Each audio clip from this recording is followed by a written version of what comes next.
la clase, ¿verdad? El curso de Derecho Procesal Penal.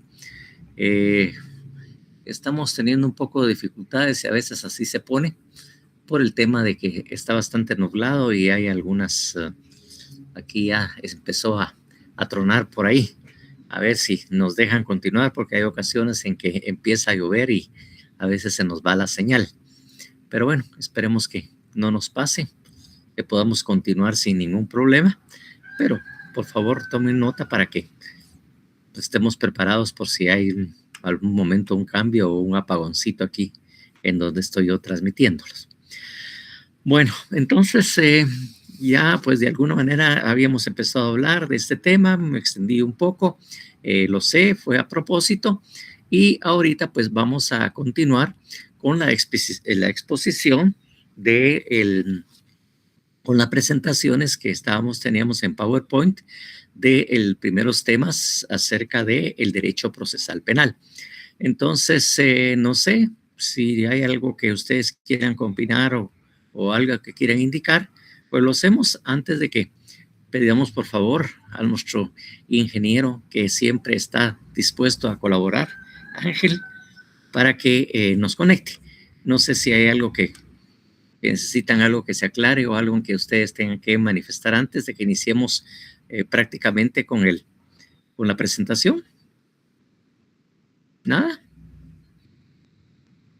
Sí, muchos hacen el gesto de no, mueven la cabeza diciendo que no, ¿verdad? Sandra Elizabeth hasta se rasca la cabeza y le picó un piojito que anda molestando por ahí, pero bueno. Entonces era el oído.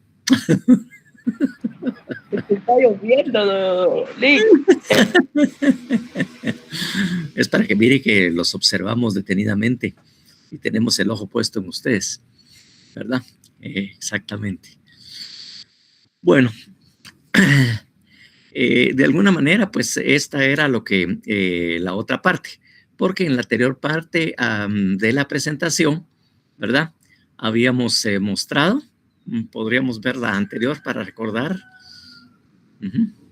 Habíamos hecho una definición bastante amplia, bastante completa de lo que es el derecho procesal penal. Claro, completa que es, como les decía yo, cubre todos los ítems y todos los contenidos que efectivamente en una definición normal contiene lo que es el derecho procesal penal.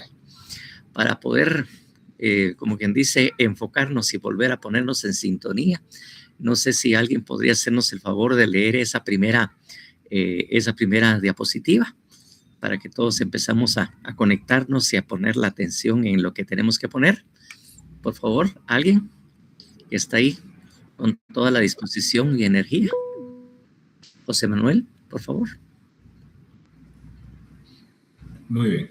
¿Qué es el derecho procesal penal? Según la doctrina, es el conjunto de normas, instituciones y principios jurídicos que regulan la función jurisdiccional, la competencia de los jueces y la actuación de las partes dentro de las distintas fases procedimentales, y que tiene como fin establecer la verdad histórica del hecho y la participación del imputado durante la substanciación del proceso penal, para luego obtener una sentencia justa. Bueno, como le digo, esta definición que es muy aceptada, bastante amplia, donde explica precisamente todas las características y las funciones que de alguna manera realiza o se tienen que completar con el derecho procesal penal. Ahí, como dijimos, normas, instituciones, principios jurídicos que obviamente van a regular esa función jurisdiccional, van a determinar la competencia, qué es lo que las partes tenemos que hacer cuando estamos dentro del proceso y las distintas fases o etapas procesales que correspondan, y obviamente para establecer o tratar de determinar la verdad histórica.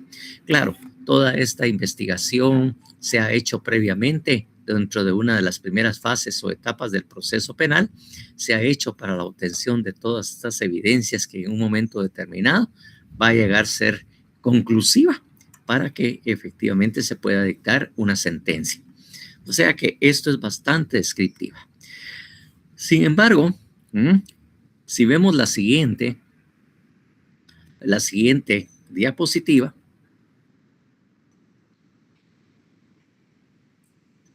Ujú. Dice que no obstante en la actualidad se ha dado una visión más concreta y certera, que no deja de contener todo lo demás, solo que obviamente esto lo tenemos que ya tener dentro de nuestro conocimiento.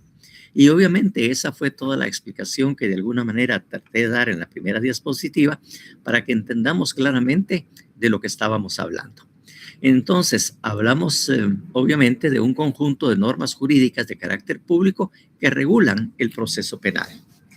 Obviamente, en esta síntesis muy concreta y certera, encierra de alguna manera todo lo que hemos estado tratando o traté de explicarles a ustedes en la clase anterior y con la definición anterior que tuvimos de derecho procesal penal. Entonces, que efectivamente lo que está regulado dentro de esas normas jurídicas o ese conjunto de normas de carácter público es precisamente el proceso penal, ¿verdad? El proceso penal guatemalteco. Eso es lo que tiene el contenido. Y obviamente, dentro de lo que es el proceso penal, ¿verdad? Todas esas normas que regulan el proceso penal están precisamente incluidas la función jurisdiccional, la competencia de los tribunales, las instituciones alrededor de lo que se realizan o se establecen alrededor de un proceso penal. O sea que obviamente dentro de ese conjunto de normas jurídicas, porque también en la anterior decía las instituciones que se crean alrededor, y una de las instituciones que también está incluida dentro del proceso penal es obviamente el Ministerio Público. Ahí está regulada todas las funciones, las características del Ministerio Público y de alguna manera cuál es la estructura básica, porque obviamente existe otro instrumento legal que obviamente es la ley del Ministerio Público, en donde es una ley, como quien dice, muy particular, muy completa acerca de las funciones que tiene el Ministerio Público y qué es lo que realiza. O sea que es una explicación o una norma que regula precisamente el funcionamiento del Ministerio Público. Entonces, obviamente, dentro de lo que nosotros tenemos acá en el Código Procesal Penal es realmente determinar cuál es la función que realiza dentro del proceso penal el Ministerio Público. Y eso es lo que tenemos que hizo. Ahora, puramente la ley del Ministerio Público, pues es una cuestión muy estricta, muy precisa en cuanto a la institución y toda su normativa y cuál es su estructura orgánica que de alguna manera está incluida. En cambio aquí, pues obviamente, cuál es la función que le corresponde. Así como también se habla de la función de los jueces y qué tienen que hacer en cada una de ellas, ¿verdad? Y que de alguna manera van viendo ustedes que el proceso penal regula el proceso, sus diferentes procedimientos, ¿verdad? Que están incluidos dentro del proceso penal, pero le va diciendo a cada una de las partes cómo deben comportarse, qué es lo que le corresponde hacer en determinados momentos y en determinadas audiencias, ¿verdad? O fases o etapas procesales. Entonces, esto obviamente puede también tomarse una buena definición de lo que es el derecho procesal penal. Claro, siempre y cuando, como les dije ya, comprendan bien lo que vimos con anterioridad, la definición anterior, que es bastante amplia y explica todo, ¿verdad? Da todas las explicaciones muy claras. En cambio, solo decir del proceso penal le quedan a uno, cuando uno principia, ¿no? Y cuando uno está empezando a recibir estas clases, le quedan un montón de dudas en esta, ¿va? Porque tiene que manejarlo de todas maneras, tener en su cabeza. Entonces, eso es precisamente lo que contiene esto. Entonces, no sé si hay alguna duda respecto, aunque como le digo, ya es el segundo día que nos referimos a esto. Si no, pues si no tienen ninguna duda, para continuar con la exposición precisamente que tenemos preparada en esta presentación. Yo creo que no debería ir y que debemos seguir adelante, pero bueno, no sé, ¿Alguien tiene alguna duda, algo que le quiere aclararse? ¿Verdad? Pues hable ahora o calle para siempre, por favor. Bueno,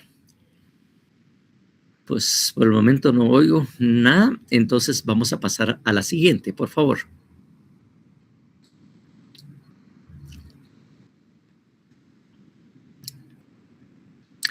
Bueno, en este momento, pues que ya vimos cuál es la definición así de entrada, ahora vamos a ver qué es las características del derecho procesal penal. ¿Qué debemos entender por una característica? Cuando hablamos de características, ¿a qué nos estamos refiriendo? Como le digo, muchas veces solo repetimos las palabras como loros y no tenemos realmente una clara definición o no entendemos qué quiere decir esa palabra. Pero eso no debe de suceder a ustedes, futuros abogados, sino que tienen que tener muy claro qué quiere decir cada concepto. En este momento, ¿qué es lo que significa o qué es lo que saben ustedes que significa que es una característica? Claro, también nos puede ayudar Mr. Google o algo así en el momento determinado, pero en este momento pues ustedes tienen que manejar y saber a qué se refiere cuando decimos que es una característica. ¿Alguien que se anime o se atreva a hablar? ¿Alguien que nos lo pueda decir? Nuevamente tenemos a alguien muy activo ahí, a José Manuel. A ver, cuéntenos, ¿qué estás tomando? José Manuel. Pues podrían ser, en todo caso, de manera breve, elementos que caracterizan a un ente o a un objeto respectivamente para hacerlo sí mismos, diferenciándolo de otros. Sí, de alguna manera cuando nosotros definamos algo así como una caracteriza y decimos cuando es caracteriza, cuando usamos el mismo concepto dentro de la definición, pues siempre nos quedamos con la misma duda, no nos aclara nada. Entonces, cuando hablamos de una característica, ¿qué es en sí lo que estamos hablando? Sí, la característica caracteriza, pero ¿qué es una característica? En sí, ¿verdad? Esa es la función que realiza. José Alejandro. Tal vez son elementos que hacen que se diferencien de otras cosas. Por ejemplo, cada rama del derecho tiene sus propias características y las diferencian unas de otras. Exactamente, elementos que lo identifican, ¿verdad? Que hacen que éste tenga una características muy específicas o muy especiales. Claro, algunas características las tienen otras ramas del derecho, claro está. O sea, identifican, ¿verdad? Identifican o de alguna manera describen o representan también otras ramas del derecho. Pero en todo caso, hay algunas que son claramente, ¿verdad? Sí, que lo distinguen de otras ramas, dice Marta Liliana, correcto. Lo distinguen, lo identifican, ¿verdad? Efectivamente. Si alguien les dice cuáles son sus características personales, por ejemplo, ustedes tienen que describirse a sí mismos. Pues rubio, de ojos azules, blanco, moreno, en fin, esos son los que caracteriza. Diego Fernando se empezó a reír porque dijo cabal, así me miro yo. Bueno, entonces definitivamente eso es que lo identifica, ¿verdad? Las características, lo que lo identifica, ¿verdad? Que lo hace diferente de las demás ramas. Entonces, una de las características o algo que lo identifica al derecho procesal penal, que claro, como le digo, no es la única, es su carácter público. El carácter público, obviamente, esa característica o eso que lo identifica. Que obviamente también nosotros ya cuando hicimos esa identificación larga, por eso es que de alguna manera esto no les va a resultar tan difícil, porque algunas cosas ya las mencionamos definitivamente dentro del proceso, dentro de lo que hablamos de lo que era o la definición de proceso penal, es ese carácter público. Entonces, de alguna manera, ¿verdad? Ya dijimos qué era lo que identificaba el carácter público. La intervención del Estado dentro del proceso penal. O sea, el Estado participa, obviamente, muy fuertemente, como ya lo habíamos explicado. ¿Y en qué aspectos o qué momentos participa? ¿Mm? Pues ya hablamos, ¿verdad? Que los jueces son del Estado, el Ministerio Público es un ente del Estado también, ¿verdad? Todas las instituciones que están de alguna manera representadas, está. Entonces la intervención del Estado es que lo hace público. En otras palabras, dentro de esas características dice, regula la actividad jurisdiccional del Estado. O sea, de alguna manera, esa característica del derecho procesal penal, que es de carácter público, el proceso penal, como ya lo habíamos dicho, regula esa actividad jurisdiccional. ¿Cuál es el papel que le otorga? ¿Cuándo interviene, verdad? Para mantener precisamente la convivencia social, resolviendo los conflictos entre particulares. Entonces, en materia penal, el Estado es el único que puede resolver esos conflictos, ¿verdad? Cuando son temas de carácter penal. Claro, hay instituciones que podrían, bajo ciertas condiciones, llegarse como quien dice, a un convenio, a un acuerdo para resolver el conflicto, cuando efectivamente el conflicto o el daño provocado no sea pues grande, pues muy grande, para evitar llegar a todo un proceso penal por algo que no tiene tal vez mucha importancia, ¿verdad? Algo que no tenga mucho valor, que no hace necesario que se agote todo un proceso. ¿Cuándo podemos llegar a un conflicto o resolver ese conflicto sin necesidad de agotar precisamente todo el proceso? Pero en eso, como le digo, se puede llegar a convenios o se pueden llegar a arreglos extrajudiciales para evitar o agrandar más el conflicto, pero no en toda la clase de delitos.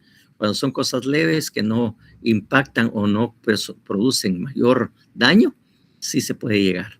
Pero si son delitos un poco graves, eso realmente el único que puede resolverlo es precisamente el Estado, a través obviamente de los órganos que están creados, como el organismo judicial, el Ministerio Público y todas las demás instituciones que se han creado alrededor de esto. Pero en ese es precisamente lo que indica el carácter público y que de alguna manera ya lo habíamos indicado. Entonces, también tenemos acá, si no hay ninguna duda, claro, estamos claros que es el carácter público, pues, ¿verdad? Creo que ya lo platicamos. No sé si hay alguien que quiera agregar o quiera de alguna manera tenga todavía una duda. Ya saben, pues no se preocupen, levanten la mano o hablen, que yo con mucho gusto voy a tratar de resolverla siempre y cuando esté dentro del ámbito de mi conocimiento, ¿verdad? Porque si no es, entonces me hago loco. Pero bueno, ahí lo tenemos. El siguiente es que es instrumental. Instrumental. Obviamente estamos hablando de instrumentos. Entonces, por favor, alguien que lo lea.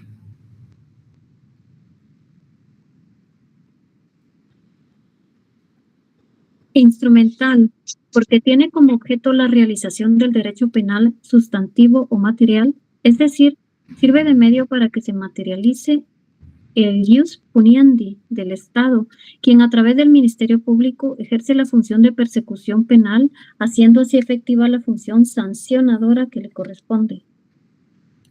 Bueno, entonces, muchísimas gracias, obviamente, por su participación.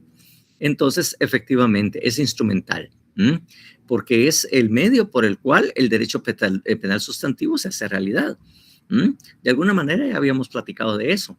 ¿Qué serviría que un determinado delito tenga 20 años de prisión o una condena al que cometa homicidio, por ejemplo, y resulte que no tenemos los medios como para llegar a concretar o que se realice precisamente la aplicación de esa pena que establece el derecho sustantivo? Entonces, hace efectivo el procesal penal, el derecho penal sustantivo, o lo que vimos en las clases de derecho penal 1, 2 y 3. Ahí se hace efectivo. Ahí efectivamente es donde se va a materializar precisamente el derecho penal. porque ahí está cómo se va a lograr el efectivo, el jus puniendi del Estado. Recuérdese que hablamos de el jus penale y el jus puniendi, ¿verdad? Que en el derecho penal 1 se explicó cuáles eran esas dos instituciones, ¿verdad? El jus penale y el jus puniendi. Obviamente, cuando hablamos de jus penale, estábamos hablando de las normas que precisamente se crean. Y el jus puniendi teníamos que era la facultad del Estado de aplicar precisamente, de imponer sanciones, aplicar los castigos o las penas que están señaladas en el jus penale, en el derecho penal. Y esta es una de las facultades, obviamente, que tiene el Estado para aplicar las penas. No sé cómo les tradujeron a ustedes el concepto del jus puniendi. ¿Cuál fue el concepto que le dieron a ustedes de que quería decir el jus puniendi? ¿Qué quiere decir esa palabreja?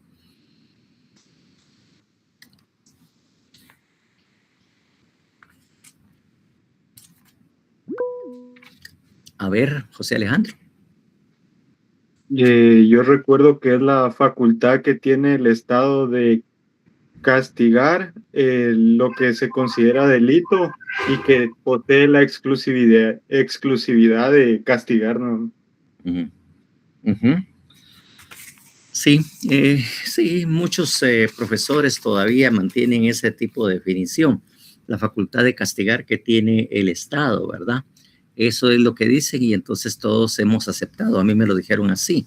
Claro, el derecho penal pues no se había desarrollado tanto ni teníamos una nueva constitución, pero resulta que esa no es la definición realmente ad hoc o más adecuada para aplicarla o definir el jus puniendi, porque realmente el Estado no tiene facultades para poder castigar y sancionar. Cuando hablamos de castigo propiamente dicho, no tiene esas facultades. Entonces se queda uno pensando, bueno, si no las tiene, entonces ¿qué se hace? Si nosotros vemos la Constitución, si nosotros miramos la Constitución política de la República de Guatemala y vemos o leemos el artículo 19 constitucional que se refiere al sistema penitenciario.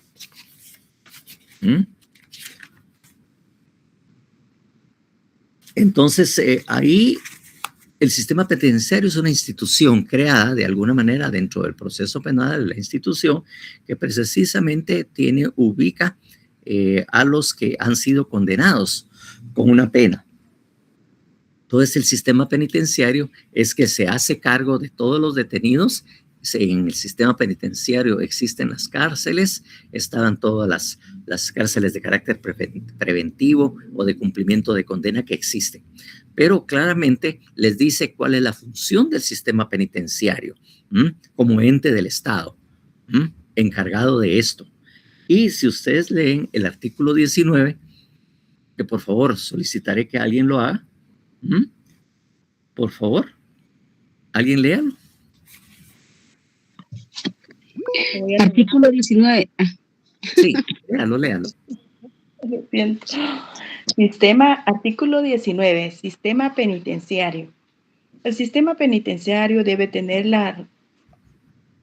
a la readaptación social y a la reeducación de los reclusos y cumplir con el tratamiento de los mismos en las siguientes normas mínimas.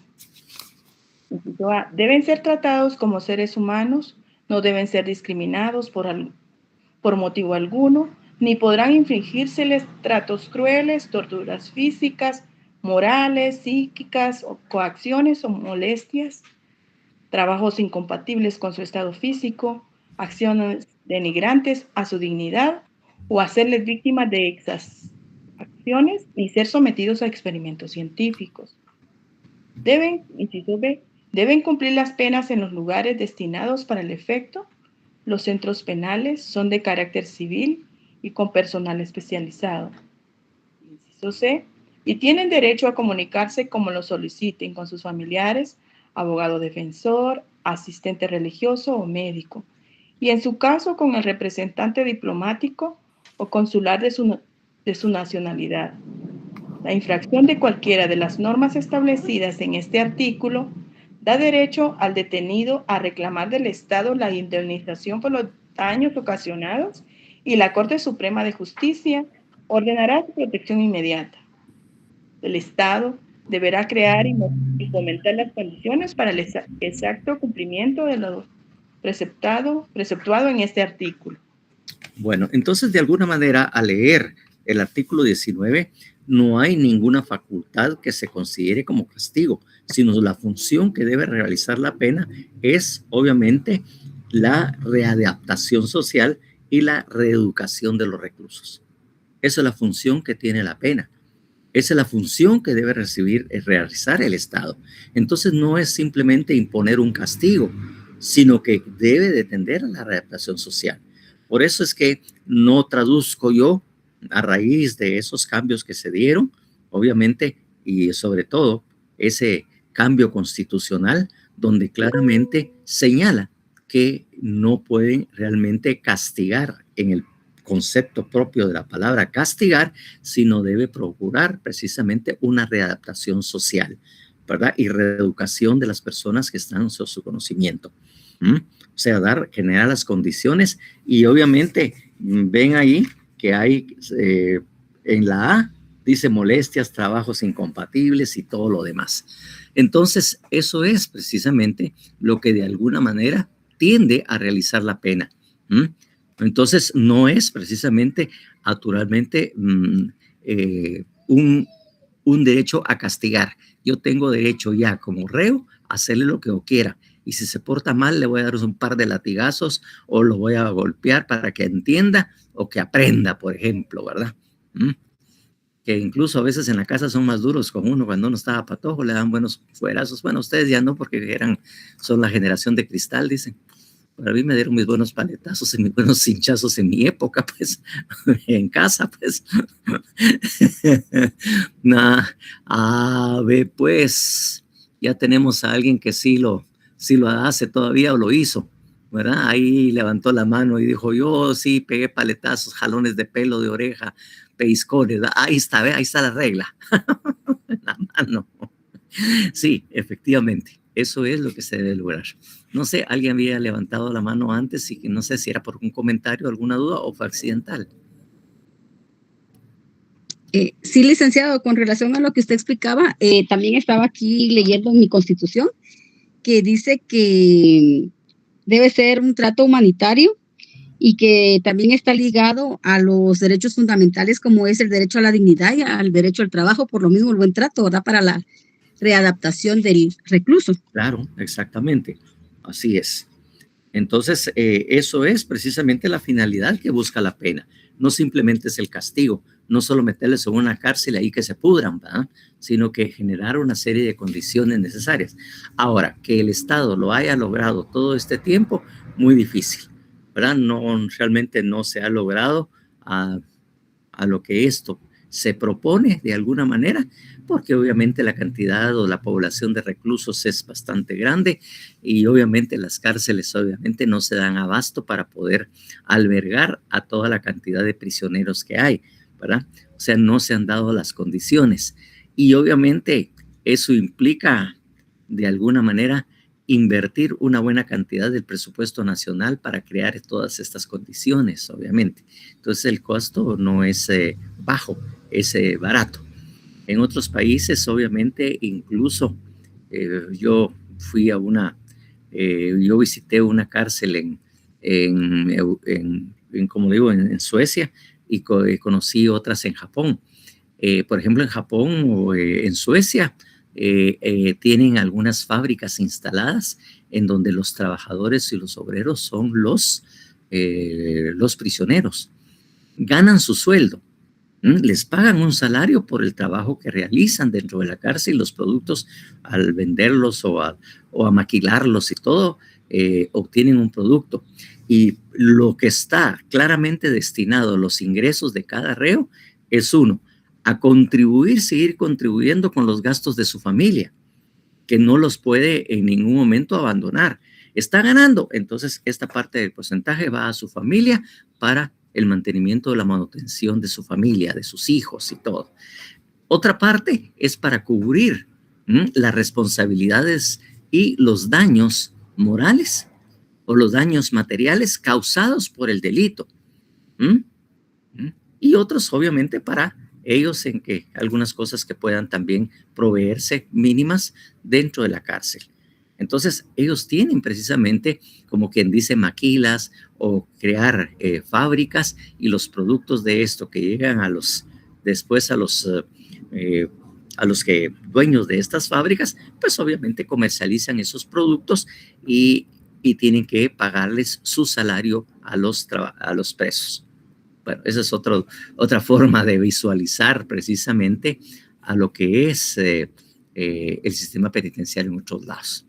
Bueno, mi idea era precisamente tener muy claro que constitucionalmente el ius puniendi como una facultad para castigar no existe, ¿verdad? Sobre todo con la Constitución que tenemos en este momento, en que claramente señala precisamente en los literales que de alguna manera leímos acá, sobre todo en ese literal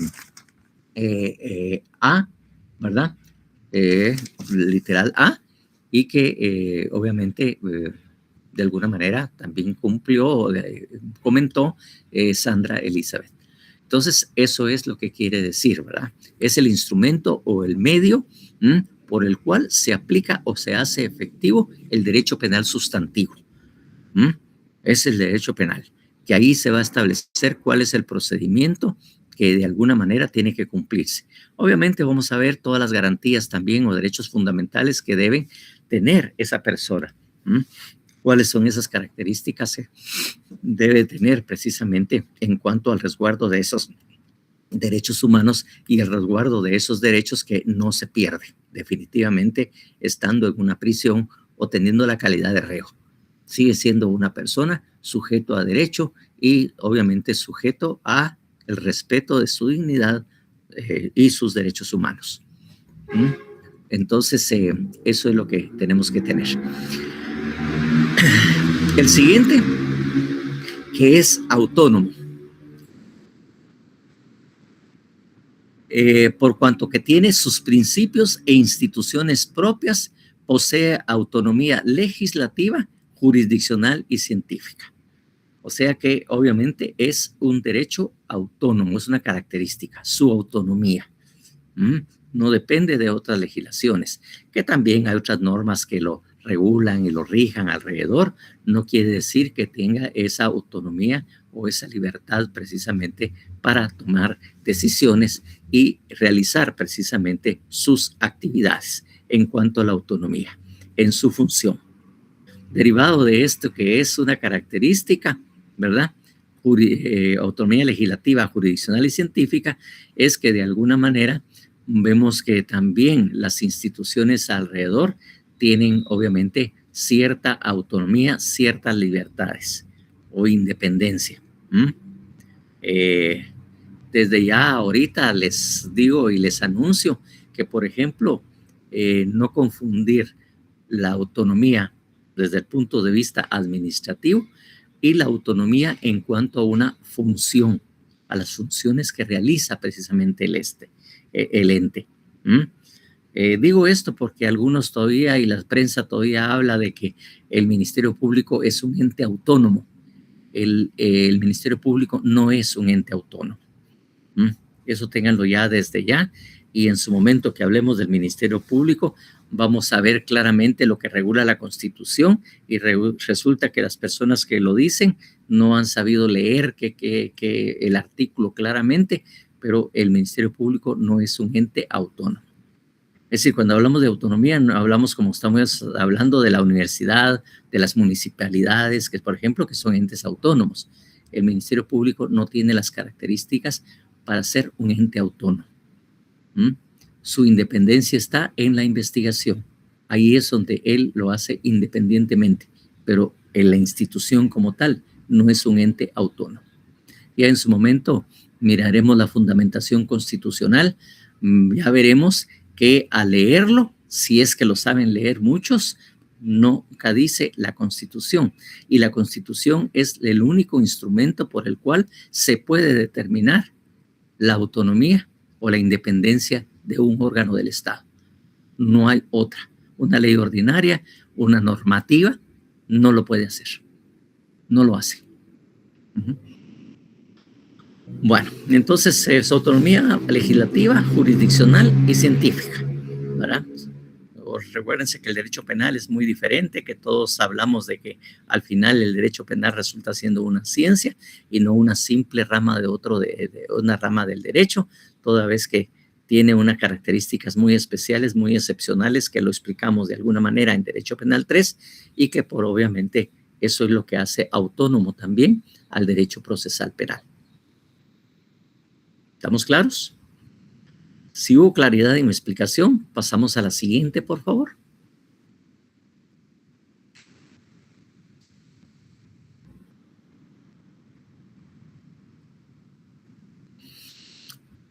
Entonces, obviamente, ¿verdad? El artículo 17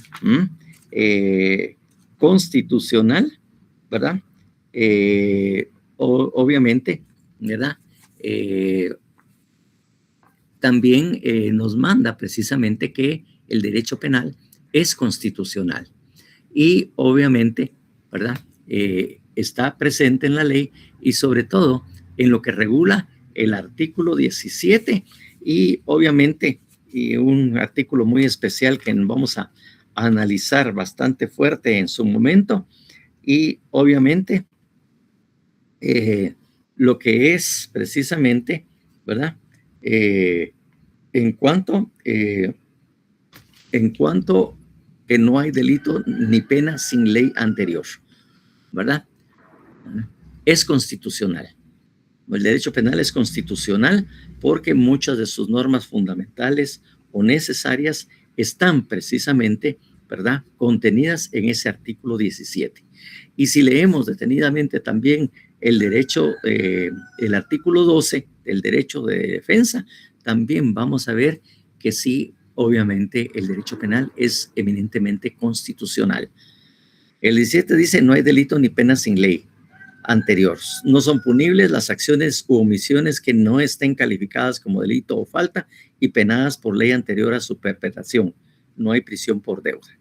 Entonces, ahí precisamente la legalidad, porque este es el principio de legalidad desde el punto de vista penal, el que se está aplicando.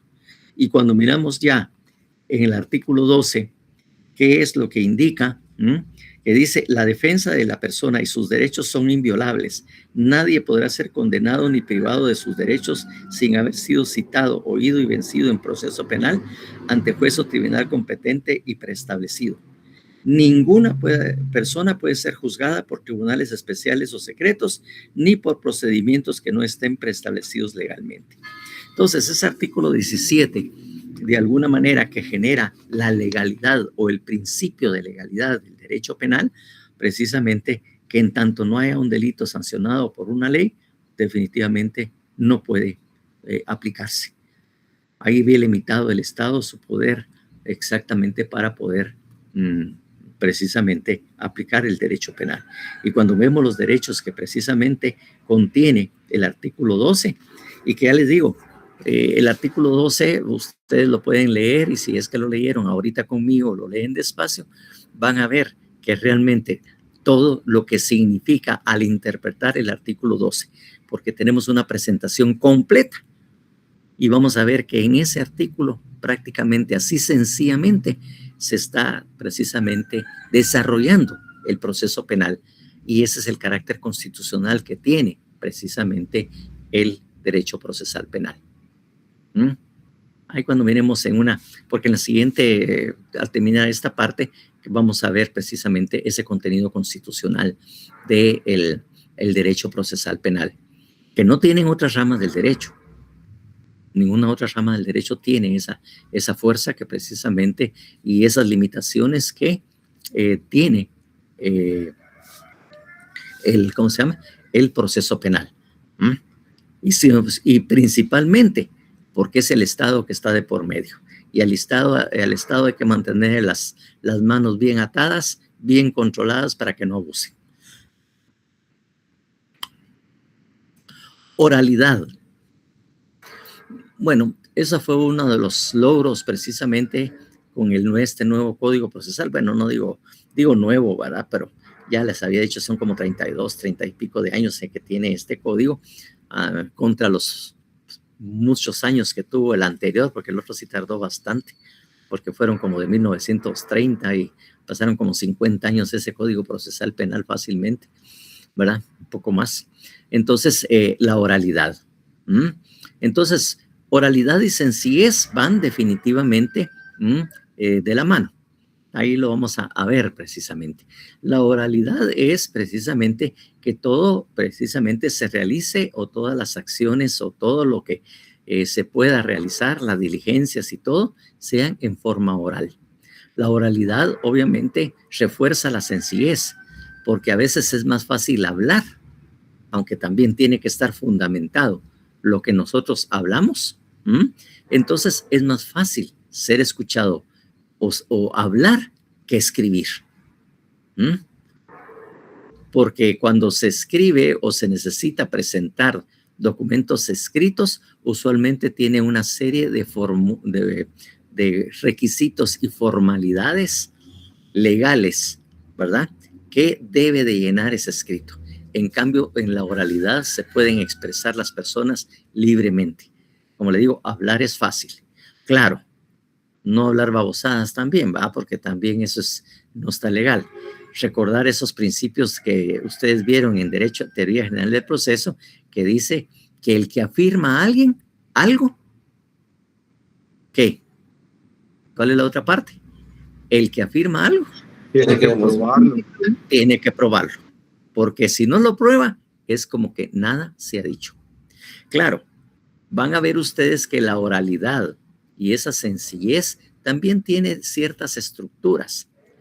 Aquí, en estos aspectos y otros que les voy a ir señalando, van a entender ustedes la importancia de un curso que también a ustedes les aburrió y que ya platicamos un poco de ella, que es de la lógica jurídica.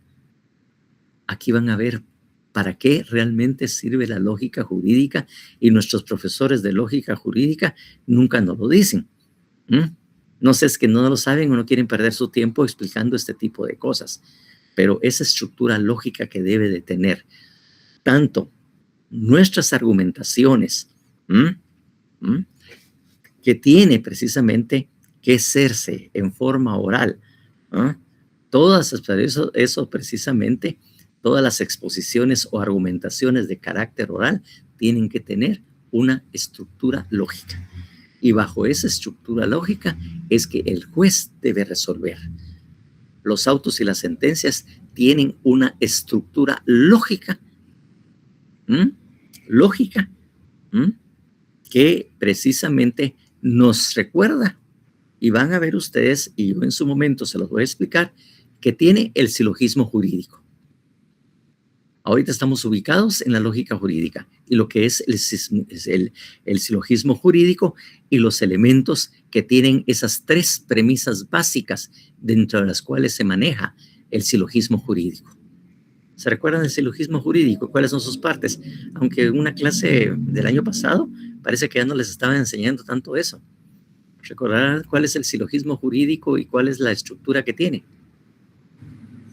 Sería premisa mayor, premisa menor y conclusión. Exactamente, premisa mayor, premisa menor y conclusión. La premisa mayor corresponde ¿a qué? ¿A qué corresponde? Carlos se queda así como quien dice, eso no lo había oído antes. O es que el sueño no lo ha dejado, porque sí tenía un poco de sueño, ahí lo estamos viendo. Fue una noche de desvelo anoche. Ahí se recuerda. La universidad, lo siento, ¿a algo general? No, la primera parte es que la premisa mayor es el derecho, la ley. Ah, sí. ¿Verdad? Y la segunda premisa. La premisa mayor, premisa menor. ¿Cuál es la premisa menor? La conducta en concreto. Exactamente, la conducta en concreto, ¿verdad? De alguna manera, el derecho, el hecho, prácticamente, porque ahí en esa parte es cuando hablamos de los hechos sobre los que se basa y fundamentan esa norma jurídica para presentar esto. A veces el orden se invierte, ¿verdad? Porque nosotros ponemos primero los hechos, después las normas y de último la conclusión. Cuando estamos haciendo un escrito, cuando nosotros escribimos la petición, eso es lo que estamos concluyendo. Primero le manifestamos en el escrito al juez los hechos, después los fundamentos de derecho, que ahí está la premisa mayor, el derecho, y obviamente la conclusión, que son las peticiones donde le pedimos al juez que resuelva de una determinada manera. Bueno, ahorita, como le digo, lo están oyendo, algunos se quedan todavía así, que no mucho entendimos, pero eso es una primera entradita porque vamos a hacer y remarcar precisamente que la oralidad es la forma más sencilla, más práctica en que alguien puede comunicarse con los órganos jurisdiccionales. Presentarse por escrito es algo. Y obviamente hay sencillez, porque lamentablemente los jueces tienen que poner mucha atención en las audiencias cuando se hacen las exposiciones orales o hay argumentaciones. Las argumentaciones que se hacen acerca del caso. Y una vez terminada la audiencia y haber escuchado en forma oral al que pidió la audiencia, a la otra parte, es decir, que puede ser el Ministerio Público y la defensa, o también tienen la palabra los otros partícipes dentro del proceso, como que son también lo que es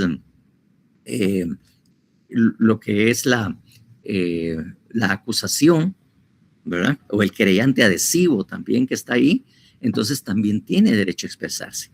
Y una vez escuchadas las argumentaciones, el juez debe tener mucha atención porque también debe resolver dentro de la misma audiencia. En tanto que ustedes presentan un escrito al juzgado y tendrán 8 o 10 días para que le respondan, ¿verdad? Si bien les va. Y ahí, lamentablemente, no resuelve el juez. El oficial es el que le hace el proyecto de resolución, la revisa, les cambian y todo, y al final el juez solo resulta firmando la resolución porque todo el chance se lo dice el oficial. En cambio ahí es el mismo juez que debe contestar y resolver después de haber oído dentro de la misma audiencia a las demás partes. El genérico es oratoria forense, pero en una audiencia es argumentaciones, argumentación jurídica la que se hace. Así que eso es. Entonces, por eso resulta bastante sencillo, bastante simple, ¿verdad? El que una persona se exprese, ¿verdad? Incluso a veces llevarlo a extremos, ¿verdad? Que a veces a la gente él tiene miedo de hablar, porque a veces tal vez no piensan que van a hablar bien y todo. Yo a las personas, sobre todo sencillas, le digo, mire, usted hable y exprésese libremente como usted quiera ponerse, lo que quiera exponer, ¿verdad? Para que claramente le entiendan. Usted no tiene que estar usando palabras difíciles. Usted explique realmente sus palabras y en su forma de hablar qué le sucedió. Por ejemplo, si usted quiere decir que, y esto sonará así gracioso y todo, pero si alguien quiere decir o quiere acusar a alguien, por ejemplo, una mujer que le dice, es que esta persona me tocó. ¿Y dónde la tocó? Y dice, en la parte de atrás. ¿Dónde la tocó? No se sabe. Mire, si a usted le tocaron las nalgas, diga que le tocó las nalgas. Si le quiere, le tocó el busto, los pechos, dígale, me tocó las chiches. Usted dígaselo claramente al juez para que sea comprendido. Porque usted se le dice, es que me tocó hacia atrás. ¿Atrás dónde? En la espalda, la rabadilla, ¿en dónde? Pues, no, que sea claro y que el juez tenga una clara imagen. ¿Qué fue lo que usted sufrió? ¿Qué fue lo que él le hizo? ¿Verdad? ¿Y dónde la tocó? Entonces, eso es precisamente la sencillez que tienen derecho. Tampoco voy a ir a hacer vulgaridades, pues obviamente, para llegar a hablar así, como estuviéramos en mi tierra, mire usted, Jutiapan, pero no, ahí tampoco, no, va, debajo, dijo que primo, no, ahí sí no, pero sí pueden hablar claramente, pues, claramente en todas estas cosas. Y ahí se cuenta la sencillez. No sé si hay alguna pregunta, tal vez no, pero en el transcurso de las clases vamos a seguir hablando de estas características, ¿verdad? Entonces, tenemos ahí precisamente en esa oralidad y sencillez que los procesos penales orales son bastante sencillos y entendibles. Incluso cuando ustedes han visto películas en donde han habido juicios o debates, ven que con mucha facilidad se hablan. Claro, a veces hay un lenguaje jurídico que utilizamos muy propios los abogados, pero al final son sencillas precisamente lo que tenemos que hacer. Y cuando ves por escrito es un poco más complicado. Bien, la inmediación. La inmediación es precisamente a las que las partes deben de estar presentes en todas las diligencias. Es decir, cualquier diligencia o cualquier audiencia que se haya señalado, ¿verdad? Que se haya señalado al efecto, tienen que estar presentes. Y si no están presentes, no se puede realizar esa audiencia. No se puede realizar, ya sea porque uno se enfermó, a otro le agarró la tarde, pero usualmente esas audiencias son suspendidas y tienen que volver a repetirse precisamente, porque la presencia de todos es importante. El 354, que ahí se señala el Código Procesal Penal, es específico porque ahí lo define, no porque solo pase en juicio. En el juicio y debate pasa, pero en todas las otras diligencias anteriores tiene que ser lo mismo.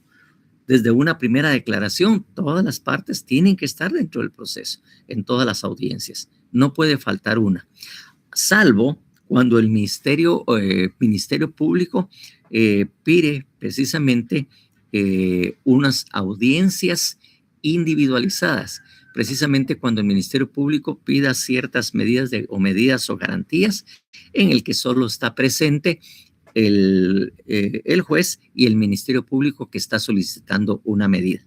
Si el Ministerio Público en ese momento solicita al juez una medida o una prisión preventiva o una orden de detención, eso lo puede hacer en una audiencia muy particular, ¿verdad? En una audiencia en la que no necesariamente van a estar presentes las otras partes. O que pida ciertas limitaciones, ¿verdad?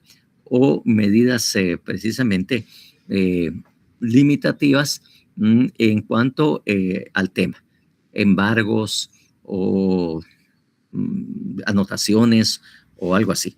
Entonces, ahí son precisamente cuando las audiencias son individualizadas. Carlos. ¿Hay algún articulado que diga eso de individualizadas para apuntarlo? Sí, en varios artículos. Ahorita solo se los digo como ejemplo. Por ejemplo, cuando están en el Código Procesal Penal, cuando se necesitan, por ejemplo, una medida, cuando una medida, por ejemplo, de inspección y registro o allanamiento, ¿verdad? Entonces, ahí precisamente puede efectivamente hacerse una audiencia en el que no estén presentes todas las demás partes. Entonces, ahí precisamente es donde se dan precisamente estas facultades coercitivas. Entonces, ¿y qué se la dan? Obviamente al Ministerio Público para que lo pueda realizar. Entonces, obviamente está en el 187, expiación y registro, algunas facultades coercitivas que precisamente se aplican, las órdenes de secuestro. Entonces, son varias precisamente las que son audiencias unilaterales, que solo el Ministerio Público participa ahora para pedir estas órdenes de captura, por ejemplo, como le digo, inspección o registro, el embargo de bienes, todas esas medidas cautelares. Ahí en ellas vamos a irlos explicando en su momento. Bueno, entonces, si vemos el 354, pues vamos a entender claramente esto. Como le digo, aunque no es propiamente solamente este principio, es un principio fundamental, no exclusivo en el juicio o debate. Por favor, el 354. ¿Alguien que lo lea? José Manuel. Artículo 354. Inmediación. El debate se realizará con la presencia ininterrumpida de los jueces llamados a dictar la sentencia, del Ministerio Público, del acusado, de su defensor y de las demás partes o sus mandatarios. El acusado no podrá alejarse de la audiencia sin permiso del tribunal. Si después de su declaración rehusare asistir, será custodiado en una sala próxima y representado por su defensor. Si el defensor no comparece al debate o se aleja de la audiencia, se considerará por abandonada la defensa y se procederá a su reemplazo. Si el actor civil o el querellante no concurren al debate o se alejan de la audiencia, se tendrán por abandonadas sus intervenciones, sin perjuicio de que puedan ser compelidos a comparecer como testigos. Si el tercero civilmente demandado no comparece o se aleja de la audiencia, el debate proseguirá como si estuviera presente. Bueno, ahí vemos que eso es una característica, la presencia de todos. Pero como le digo, eso lo digo porque es más explícito que, por ejemplo, cuando miramos el 82, que ya de alguna manera habíamos hecho definitivamente, ¿verdad? Se puede hacer, como le digo, en todas las audiencias. Por ejemplo, cuando hablamos de el artículo 81,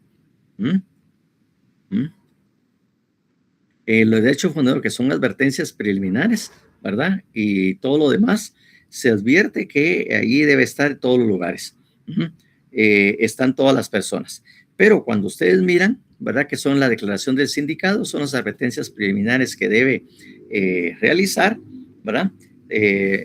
Y obviamente ustedes miran el 82.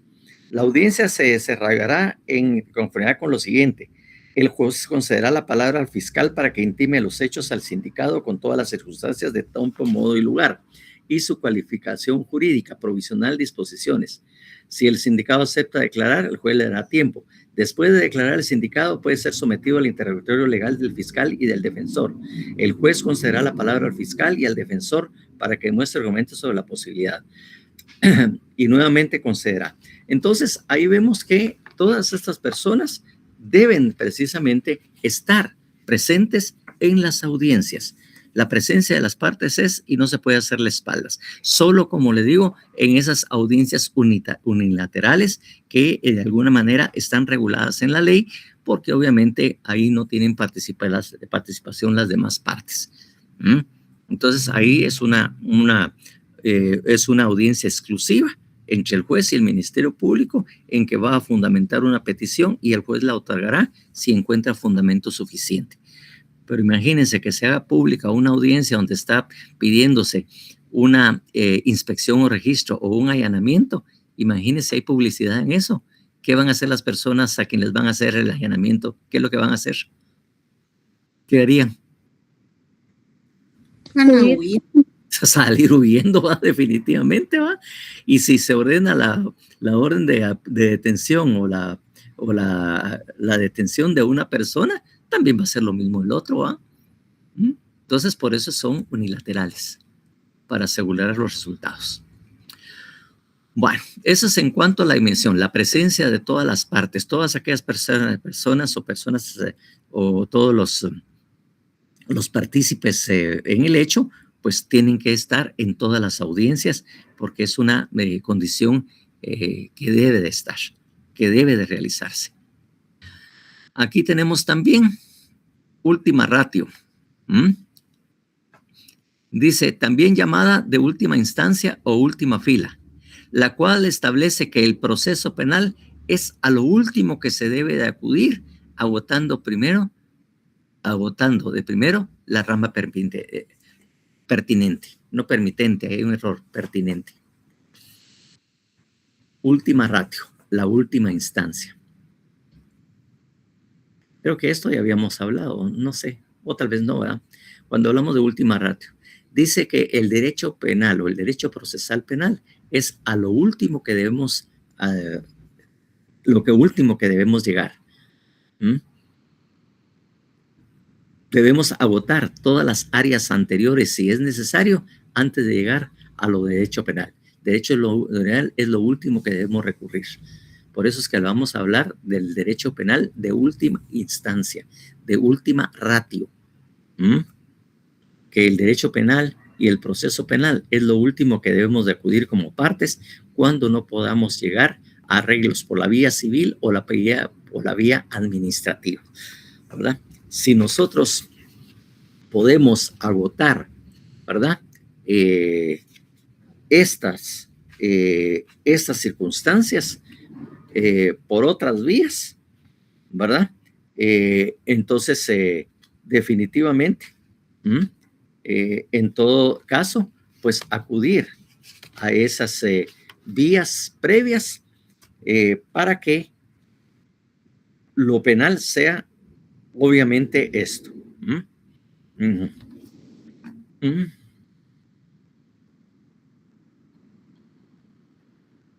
Entonces, definitivamente, eso es lo último que tenemos que hacer.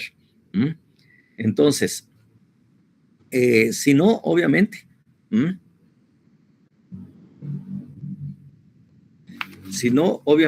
también existen instituciones en el proceso como cuestiones prejudiciales en el cual nos instan a agotar precisamente otras vías previas al derecho penal. Si es lo último, pues acudiremos al derecho penal. No es a lo primero que debemos de tener, es a lo último que debemos acudir, ¿verdad? Entonces, ahí es precisamente lo que nosotros debemos de tener como última ratio. Que es lo último que se debe acudir. Si podemos arreglarlo por la vía administrativa o la vía civil antes, pues acudamos a esas áreas. Y ahí es donde existe la cuestión prejudicial, en donde nos instan a agotar con esa cuestión prejudicial. Definitivamente se analiza y hacen que se suspenda el proceso penal para ir a arreglarlo por esa vía. Esa es la última ratio, de última instancia. Igualdad. En la igualdad, pues ya la conocen, ustedes lo vieron en sus constitucional. Dice, todos los seres humanos son libres e iguales en dignidad y derechos. Se le ha conocido como el principio de no discriminación. Entonces, el artículo 4 constitucional es donde está regulado precisamente, ¿verdad? El derecho a la igualdad. El artículo 4 constitucional se refiere a la libertad e igualdad. Así es como está calificado el artículo 4. Por favor, alguien que lea el artículo 4 constitucional.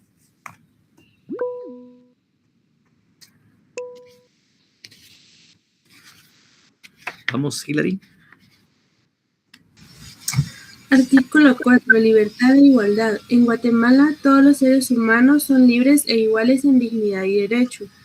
El hombre y la mujer, cualquiera que sea su estado civil, tienen iguales oportunidades y responsabilidades. Ninguna persona puede ser sometida a servidumbre ni a otra condición que menoscabe su dignidad. Los seres humanos deben guardar conducta fraternal entre sí. Bueno, eso es lo que establece el artículo 4 constitucional. Esto precisamente, y en la forma que está redactado, se desarrolla también un principio, el principio de no discriminación. Eso es el contenido precisamente del derecho a la igualdad en la Constitución, la no discriminación. Porque ahí mismo dice, ninguna persona puede ser sometida a servidumbre ni a otra condición que menoscabe su dignidad. Los seres humanos deben guardar conducta fraternal entre sí. El hombre y la mujer tienen iguales oportunidades y responsabilidades. Es decir, hay el principio que se desarrolla y surge precisamente el derecho a la igualdad, es el principio de no discriminación, porque todos somos iguales. Bajo ese contexto constitucional, que como ya les dije a ustedes, algunos artículos, los primeros artículos que se hablan sobre las garantías procesales, desarrolla también esos derechos constitucionales. Y ahí señalé el artículo 21 del Código Procesal Penal, que de alguna manera desarrolla y reafirma el derecho a la igualdad que está regulada precisamente en la Constitución. por favor, el 21 del Código Procesal Penal.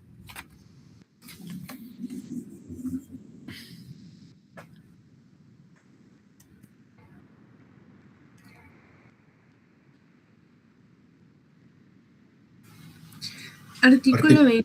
Artículo 21. Igualdad en el proceso. Quienes se encuentren sometidos a proceso gozarán de las garantías y derechos que la Constitución y las leyes establecen sin discriminación. Entonces, reafirmamos en el derecho procesal penal el derecho a la igualdad, el derecho a la, obviamente, a la no discriminación. No podemos haber discriminación de ninguna persona, por lo tanto, tanto el acusado como el sindicado, o acusado, sindicado o el acusador gozan de un mismo derecho, una tutela judicial efectiva en iguales condiciones. Entonces, no hay precisamente ese derecho. Y también surge un principio muy especial que seguramente no vieron ustedes y no les indicaron. El principio de que igualdad entre iguales, desigualdad entre desiguales. Igualdad entre iguales y desigualdad entre desiguales.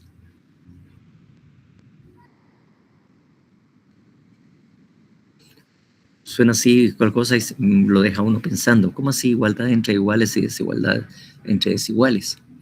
Bueno, es que la ley no le puede dar el mismo tratamiento a una persona, por ejemplo, que viva en el interior de la República, que no conozca muy bien el idioma español, que no sepa leer y escribir, versus a una persona que esté aquí en la capital, tenga estudios universitarios.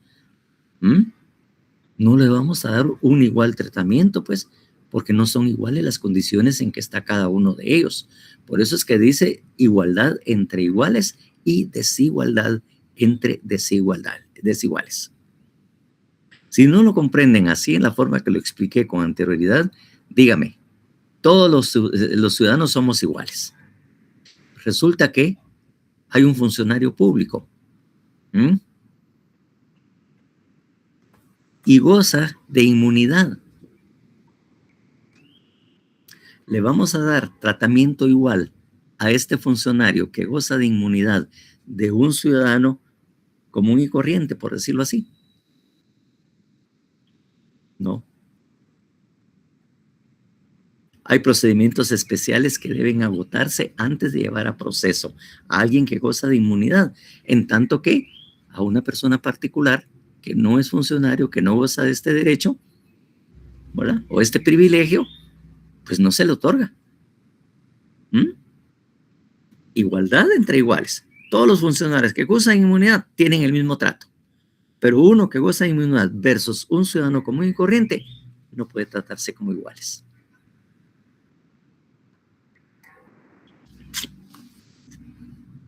A veces nos complicamos la vida a los abogados con estas cosas, ¿verdad? Igualdad entre iguales, desigualdad entre desiguales. Principio de no discriminación. Bueno, eso es. Entonces, ahí está para que lo procesen. Siempre iremos platicando de alguna manera de este tipo de cosas, porque obviamente también hay personas que deben también respetarse por sus calidades y otras personas que también tienen por sus características muy especiales, que así la tienen. La siguiente, que ya está por terminar, por cierto. Licenciado, solo como una observación con relación al artículo que se leyó sobre la igualdad, el artículo 4, también va fundamentado con la Convención Americana de Derechos Humanos en el artículo 52. Así es. De ahí es el fundamento por ser incorporado a los derechos fundamentales que tenían en la Constitución.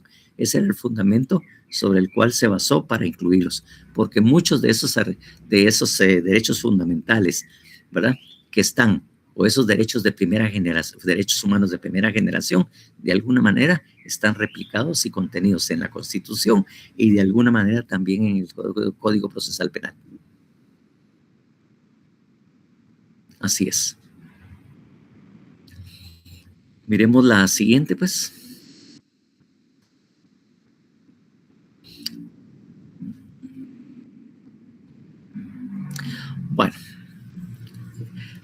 Obviamente ya habíamos hablado de la naturaleza jurídica del derecho procesal penal y que es pública.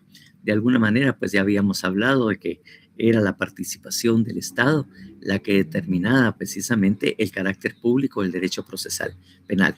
La intervención del Estado, precisamente, que el Estado debe estar ahí en medio de todos estos conflictos, que realmente el derecho procesal penal o los delitos únicamente los puede resolver esos conflictos precisamente el Estado. No hay ninguna otra persona, ningún otro órgano jurisdiccional de otra rama del derecho que precisamente pueda intervenir en el proceso penal.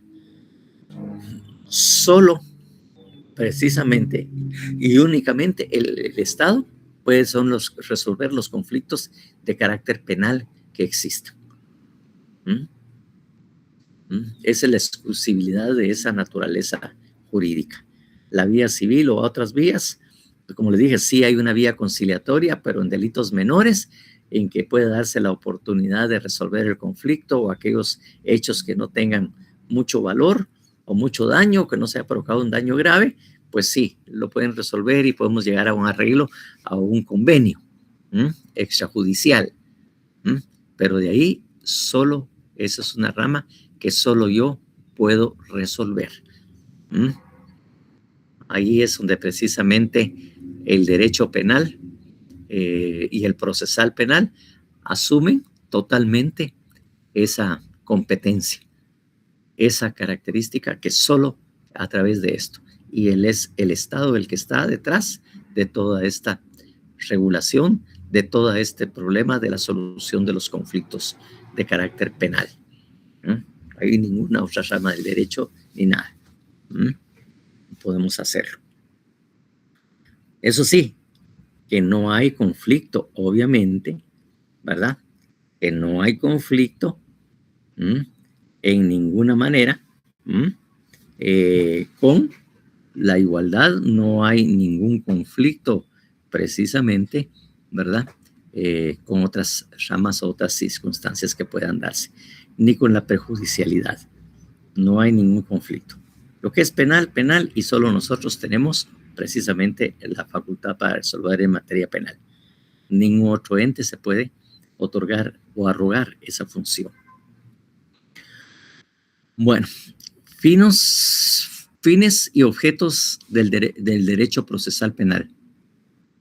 Y aquí, de alguna manera, repetimos lo que ya habíamos visto en la definición y lo que también está regulado en el artículo 5, ¿verdad?, del Código Procesal Penal, en cuanto a los fines y objetos del derecho procesal penal. Porque ya les decía, en esa definición primera que nosotros vimos del derecho procesal penal guatemalteco, bastante amplia, ahí claramente se señalan los fines y objetos del derecho procesal penal, y que obviamente están recogidos en esa definición, que ya, como les digo, la habíamos leído, pero no queda mal volverlo a repetir y volverlos a escuchar.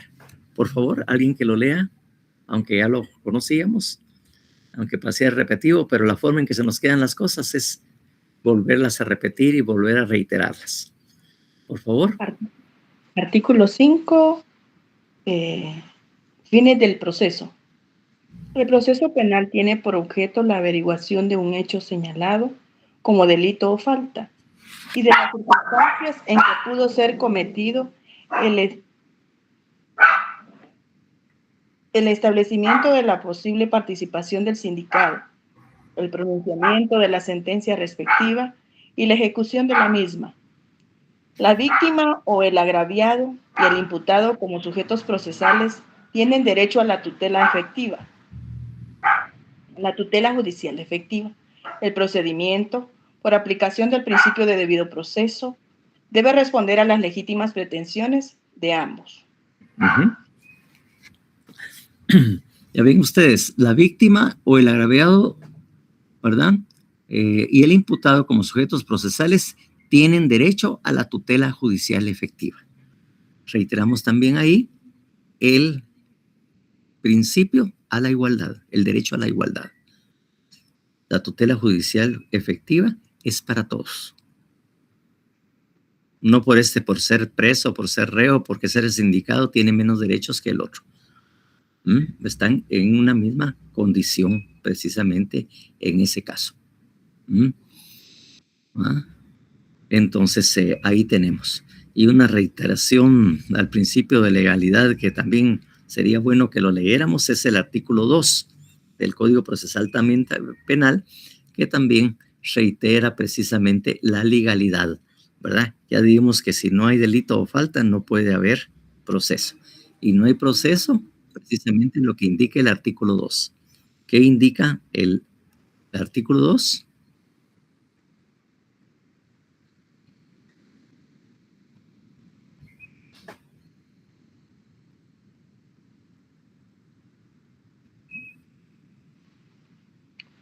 Artículo número 2. No hay proceso sin ley.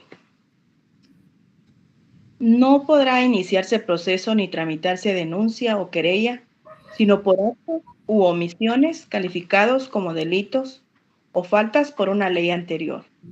Sin ese presupuesto, es nulo lo actuado e induce responsabilidad del tribunal. Aquí, como le digo, no sé si su código procesal penal lo tiene en latín. Le dicen nullum proceso sine lege. No sé también si lo tienen también, ¿verdad? Entonces, ahí dice nullum proceso, pero si lo decimos en latín todo, es nullum judicium, así, judicium, judicium, ¿verdad? Que es en latín, sine lege. El proceso penal debe ser preestablecido, como lo vimos en el otro artículo, ¿va?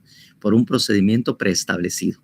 El proceso penal debe ser preestablecido para que efectivamente pueda utilizarse o precisamente, ¿verdad?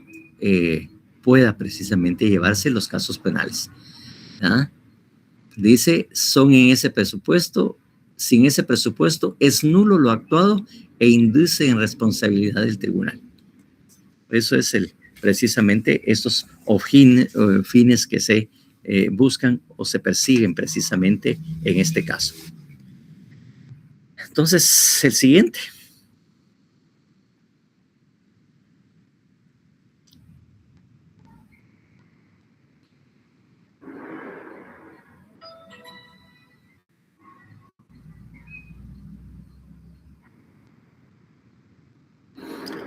Bueno, ya ha notado lo que es el derecho procesal penal, y que de alguna manera fue bastante explícito, creo yo, a menos de mi punto de vista, no sé si del de ustedes.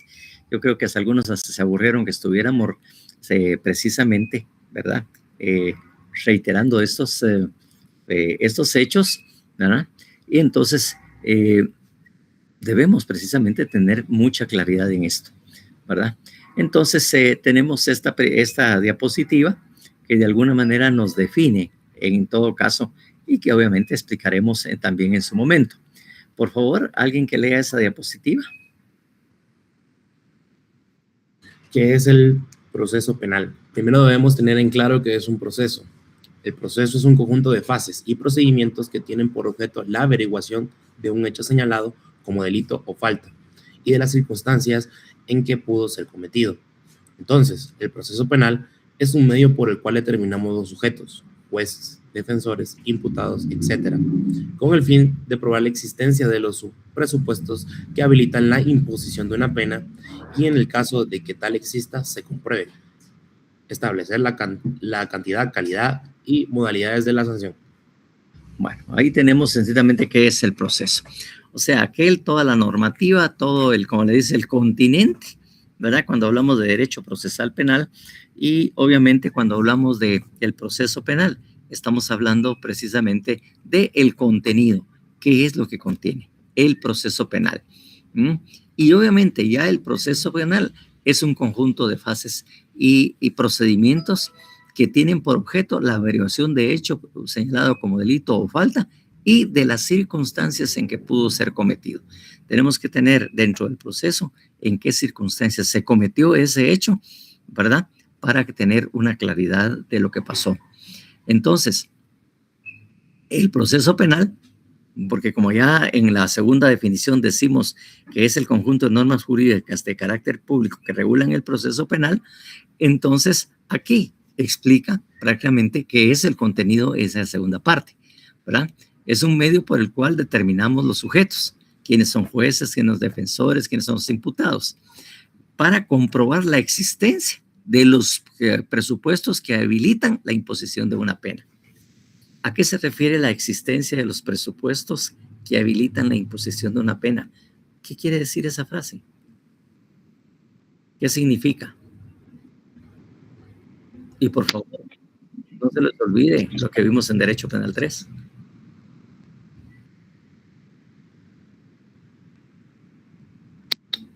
Son como los requisitos. Como requisitos. Podría ser una forma de decirlo también, claro.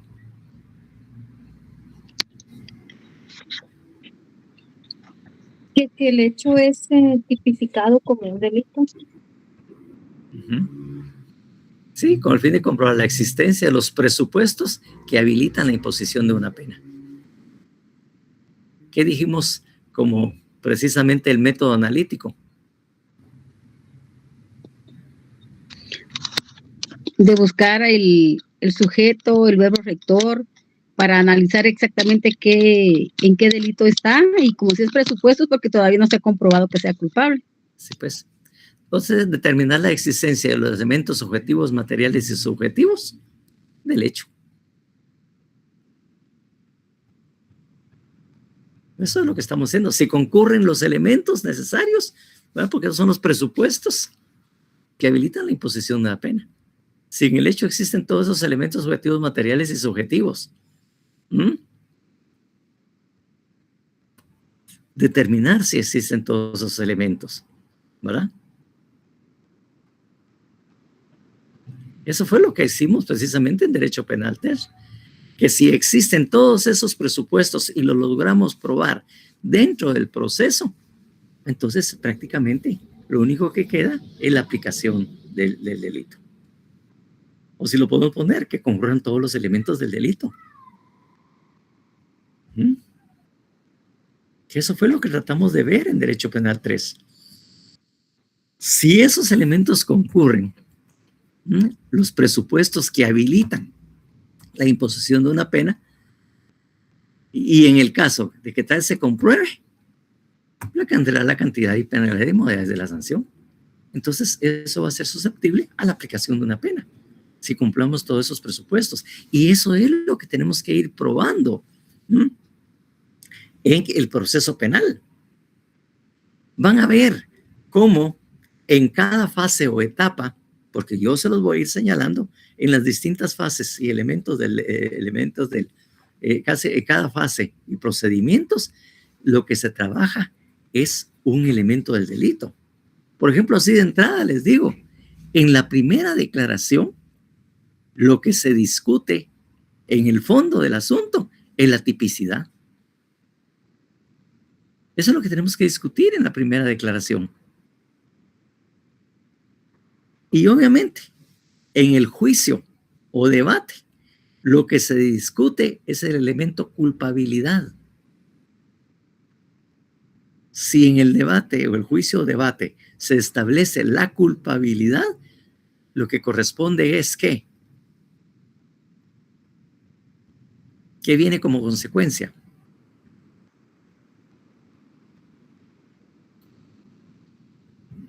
La aplicación de la pena. La pena. Entonces van a ver ustedes que en cada fase o etapa procesal nosotros estamos trabajando uno de los elementos del delito. Por eso es que presupuestos que habilitan la imposición de una pena. Y eso es todo lo que se va a desarrollar el proceso para que hagamos efectivo el derecho penal sustantivo. Y viendo todos esos elementos y características, la pena a imponer, pues obviamente será muy poco discutible porque hemos cumplido con todos los requisitos de carácter procesal, hemos tenido en cuenta las garantías y los derechos precisamente que regulan al proceso penal. Y hemos visto que todo esto se ha respetado. Por lo tanto, no hemos faltado, no falta nada, y apliquémosle la pena. Como le digo, ese es el tema de lo penal. Eso es algo muy característico de lo penal, así de intrincado. Ya cuando miren otras ramas del derecho y procesal, van a ver que pareciera que es menos complicado que lo que en penal tenemos que ver. Pero recuerden ustedes, estamos hablando de limitar derechos fundamentales de una persona. De una persona que ha sido sindicada de un hecho delictivo, pues. Si bien es cierto, no tiene la facultad de castigar, pero sí tiene derecho el Estado a limitar la libertad de una persona, mandándolo a la cárcel. Tiene derecho a sustraerlo de su ámbito social y familiar y mandarlo a la cárcel.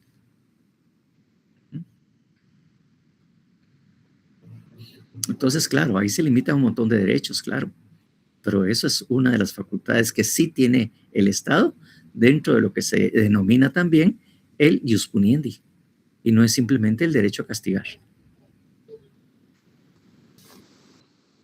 No sé si han comprendido realmente esta parte, pues. Ya de los fases y procedimientos, pues las vamos a indicar así despacio para que se nos quede, que será una de las próximas clases. Pero bueno, sigamos con la siguiente para terminar, porque ya nos estamos pasando un minuto y seguramente el profesor de civil ya quiere. Aquí está, miren.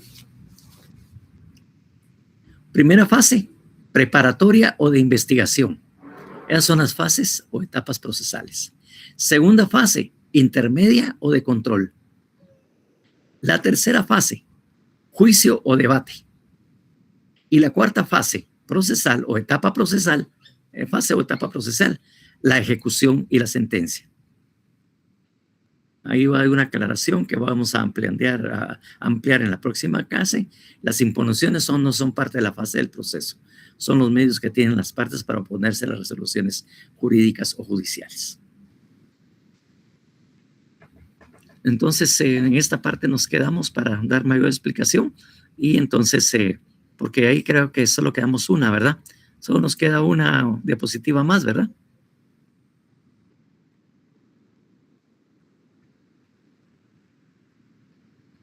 Miremos la siguiente.